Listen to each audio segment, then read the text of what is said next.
শনিবার স্কুল ছুটির পর নদীতে স্নান করতে নেমে হুগলি নদীতে তলিয়ে গিয়েছিল উলুবেড়িয়া স্কুল পড়ুয়া অনিত বাগ। নদীতে দীর্ঘ তল্লাশির পর রবিবার শিমুলতলা চণ্ডীপুর এলাকা থেকে উদ্ধার হলো অনিতের নিথর দেহ। স্থানীয় সূত্রে জানা গেছে, উলুবেড়িয়ার পালপাড়া গোবিন্দজিউ হাই স্কুলের পড়ুয়া অনিত বাগ শনিবার স্কুল শেষে বন্ধুদের সঙ্গে সাইকেল নিয়ে শ্যামপুর থানার বেলারিতে গিয়েছিল।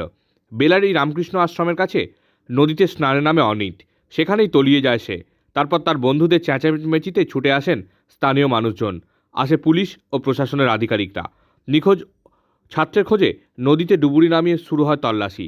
রবিবার শিমুলতলা চণ্ডীপুর এলাকা থেকে উদ্ধার হয় অনিতের দেহ।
এদিকে যেতে বলছে গো, এদিকে এদিকে।